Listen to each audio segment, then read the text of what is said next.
আসসালামু আলাইকুম friends, welcome to my channel Sharmin kitchen.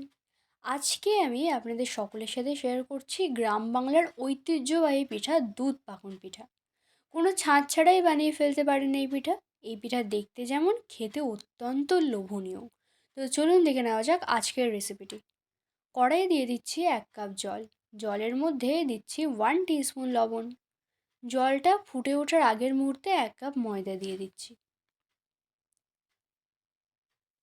ময়দাটা নেড়ে চেড়ে শুকিয়ে আসলে গ্যাস বন্ধ করে দেব।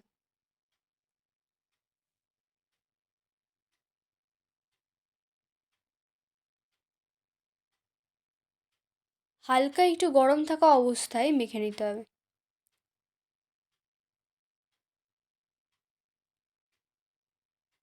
মেখে নিতে নিতে যখন একটু সফট হয়ে আসবে, তখন একটি ডিম ফাটিয়ে দেব।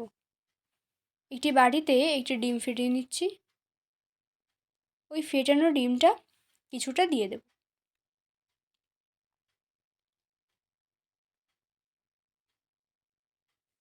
ডিম দেওয়ার পর আপনার ডোটা মাখতে একটু সমস্যা হবে। হাতে একটু ঘি নিয়ে মাখলে আর অসুবিধা হবে না। ডিম দেওয়ার পর আপনার ডোটি একদম সফট হবে আর পিঠাটা একদম নরম হবে। দেখুন, মাখতে মাখতে এরকম সফট ডো হয়ে গেছে। এখন একটু লেচি নিয়ে হাতে গোল করে, তারপর এরকম লম্বা করে নিয়ে এরকম তেলের চামচে এভাবে করে নেব। দেখলে বুঝতে পারবেন। এরকম তেলের চামচ সাধারণত কম বেশি সবার ঘরেই থাকে। দেখুন, এরকম করে হালকা করে দুই দিকে এভাবে করে নিলে সুন্দরভাবে উঠে আসবে। আর কত সুন্দর একটি ডিজাইন হয়েছে দেখুন। একইভাবে আর একটি করে দেখাচ্ছি। এই চামচে আগে থেকে একটু ঘি বা তেল লাগিয়ে রাখতে পারেন, তাহলে ইজিভাবে উঠে আসবে। দেখুন কিভাবে করছি। দুদিকে হাতে এরকম করলে পিঠাটা দারুণ সেভ হয়ে উঠে আসবে।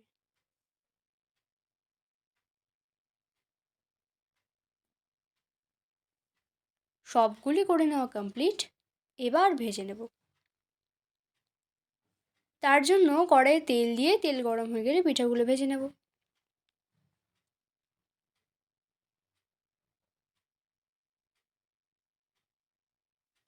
উল্টে পাল্টে ভেজে নেব, মিডিয়াম ফ্লেমে রেখে। বেশি লাল করে ভাজবো না, যেন ক্রিস্পি না হয়ে যায় পিঠাগুলো। হালকা একটি কালার আসলে পিঠাগুলো তুলে নেব।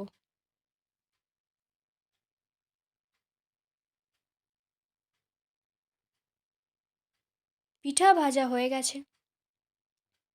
এখন দুধের শিরা বানিয়ে নেব। কড়াইয়ে 500 ml দুধ নিয়ে জাল দিয়ে নেব।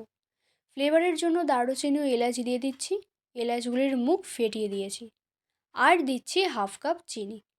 মিষ্টিটা আপনাদের পছন্দ মতো দিতে পারেন। চিনিটা মেল্ট হওয়ার জন্য অপেক্ষা করব। সামান্য একটু লবণ দিচ্ছি। আপনারা চাইলে লবণ নাও দিতে পারেন, তবে মিষ্টি জিনিস বা পিঠাতে একটু লবণ হলে টেস্ট ভালো হয়। দুধটা খুব বেশি ঘন করব না, তাহলে পিঠাটা ভালো করে ভিজবে না। দুধটা অল্প একটু কমে আসলে গ্যাস বন্ধ করে গরম দুধের মধ্যে পিঠাগুলো দিয়ে দিচ্ছি। পিঠাগুলো দিয়ে 3 ঘন্টা মতো ঢেকে রাখবো। এতে করে পিঠাগুলোর মধ্যে দুধের শিরা গিয়ে একদম সফট হবে। 3 ঘন্টা পর দেখুন পিঠাগুলো ভিজে গেছে। দেখুন, পিঠাগুলো আগের থেকে ফুলে গেছে। পিঠাগুলো প্লেটে তুলে দেখাচ্ছি। একটি কেটে দেখিয়েছি। দেখুন, চামচ দেওয়ার সাথে সাথেই কেটে গেছে, এতটা সফট হয়েছে। দেখেই বুঝতে পারছেন পিঠাগুলো কতটা লোভনীয় লাগছে। এই শীতে একবার হলেও এই পিঠা বানান, অনেক ভালো লাগবে। ভিডিওটি ভালো লাগলে লাইক কমেন্ট করে দেবেন। আর আমার চ্যানেলের নতুন সদস্য হয়ে থাকলে চ্যানেলটি সাবস্ক্রাইব করে পাশে থাকার অনুরোধ রইল। Thanks for watching.